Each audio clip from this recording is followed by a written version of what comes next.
July 28వ తేదీ 2025వ సంవత్సరం సోమవారం. ఈ వీడియోలో చింతామణి టమాటా ధరలు ఎలా ఉన్నాయో ఈ వీడియోలో తెలుసుకుందాం.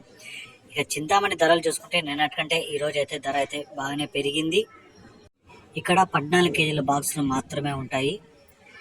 మూడో రకం కాయలు చూసుకుంటే 200 నుంచి ప్రారంభమై 250, 300, 350, 400 వరకు అయితే పలికాయి.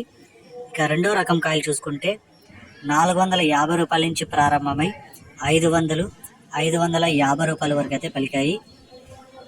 ఇక చింతామణిలో ఫస్ట్ క్వాలిటీలు చూసుకుంటే 550 రూపాయల నుంచి ప్రారంభమై 600, 650, 700, 750 రూపాయల వరకు అయితే పలికాయి. ఇక చింతామణిలో టాప్ రేట్ చూసుకుంటే 800 అయితే టాప్ రేట్ పడింది. 800 రూపీస్ చింతామణి టమాటా టాప్ రేట్. ఈ సమాచారం మీకు నచ్చినట్లయితే నా ఛానల్ని సబ్స్క్రైబ్ చేయకుండా చూస్తుంటే సబ్స్క్రైబ్ చేసుకోండి.